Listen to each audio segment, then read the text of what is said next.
चलिए तो हम एक्सरसाइज प्रश्नावली 1.1 का तीसरा क्वेश्चन देखते हैं। तीसरा क्वेश्चन भी बहुत मज़ेदार क्वेश्चन है, कई एक बार एग्जाम में पूछा गया। इस क्वेश्चन को जब बच्चे पढ़ते हैं, ध्यान दो, इस क्वेश्चन को जब बच्चे पढ़ते हैं इसका लैंग्वेज इतना हार्ड किया हुआ है, बच्चे नहीं समझ पाते हैं। लेकिन एक बार पढ़े कुछ नहीं समझ में आएगा, लेकिन इसका इस क्वेश्चन का एक कमजोरी होता है, कमजोरी धरेगा। कमजोरी समझते हो ना? yes, तो देखिए, किसी परेड में 616 सदस्यों वाली एक सेना की टुकड़ी को 32 सदस्यों वाली एक आर्मी बैंड के पीछे मार्च करना है। नहीं कुछ समझ में आया? एकदम लैंग्वेज हार्ड बना दिया है, जबकि एकदम आसान बोल रहा है, आपको समझ में नहीं आ रहा। लेकिन हम आपको एक बात बताते हैं, ऐसा क्वेश्चन जब भी रहे ना तो एक ही चीज ध्यान देना है, इसमें क्या पूछ रहा है, अधिकतम संख्या पूछ रहा है कि न्यूनतम संख्या पूछ रहा है। तो इसमें ज्यादा समय बर्बाद नहीं करना है, क्या कह रहा है नहीं कह रहा है समझे में ज्यादा बर्बाद समय नहीं करना, बस इसी को आपको धरना है। अगर अधिकतम बोले, बड़ी से बड़ी बोले, महत्तम बोले, तीनों एक के बाद।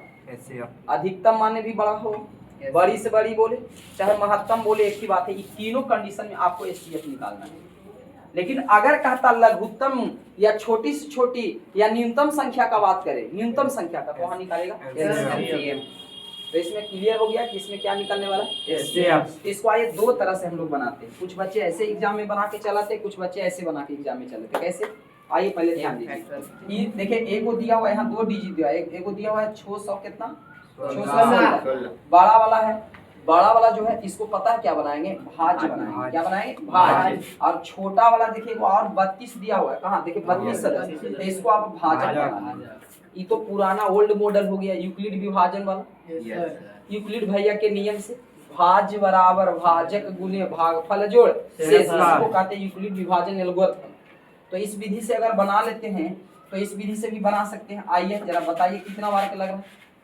एक ही बार के लगेगा, है ना, क्योंकि 32 दूनी 64 हो जाएगा। देखिए एक सट्टे है, तो यहाँ लगाएंगे तो 11 में से 2 जाएगा तो 9 बचेगा, और यहाँ कितना बचे?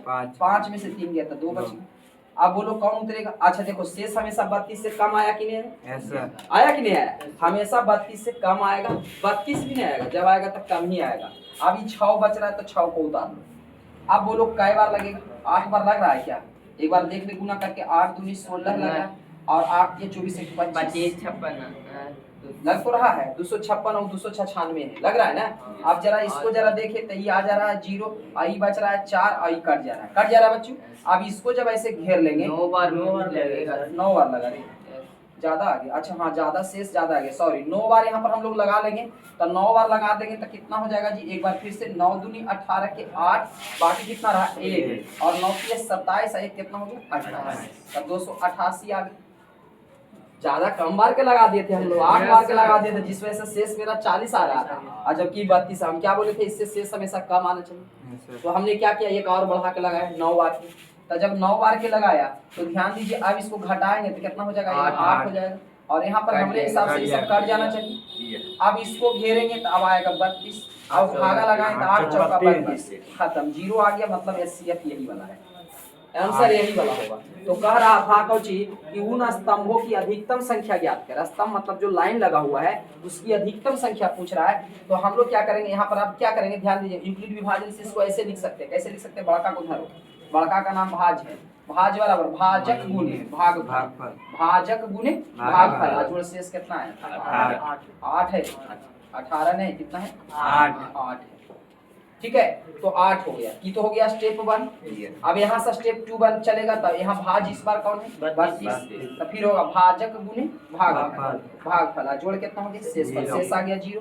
और जब 0 आ गया तो इसी को धरना है, यही आंसर है। तो ये आ गया एससीएफ बराबर 8। तो हम लिखेंगे स्तंभों की अधिकतम संख्या बराबर 8। स्तंभों की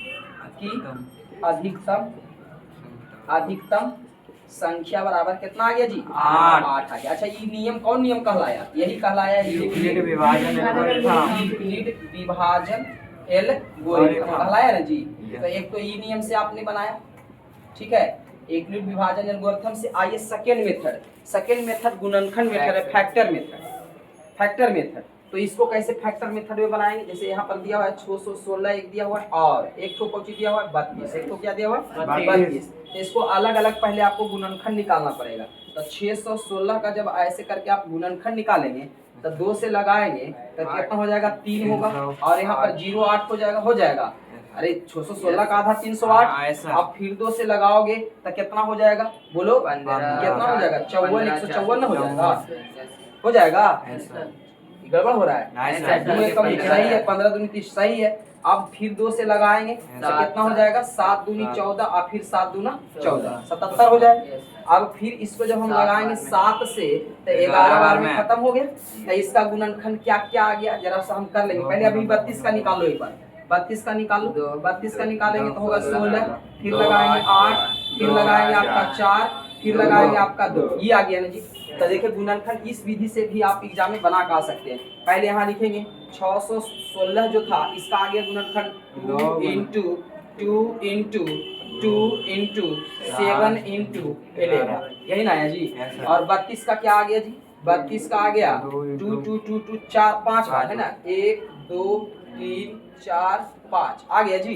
अब ये CF का मतलब बताए हैं जी जो दोनों में कॉमन हो, जो मिल रहा हो। जैसे देखिए 2 से 2 मिल रहा है तो आप 2 ले लेंगे, और देखिए 2 से 2 फिर मैच कर रहा है जी, फिर एक ठो 2 लेंगे, फिर 2 2 देखिए कॉमन है, फिर 102 लेंगे। उसके बाद अब कुछ कॉमन नहीं है, यहाँ 7 है जिसमें 7 है, 11 है जिसमें कुछ नहीं कॉमन है। तो गुना जब कर देंगे 2 दूनी 4 4 दूनी 8, तो लिख देंगे स्तंभों की अधिकतम संख्या बराबर 8। आप लोग नोट करें स्तंभों की अधिकतम, सब बात करते पहले नोट करें, अधिकतम संख्या बराबर 8 आंसर हो गया। ठीक है, स्तंभों की अधिकतम संख्या बराबर 8 पहले नोट डाउन करते, उसके बाद हम आपको अगला क्वेश्चन पर ले चलते हैं।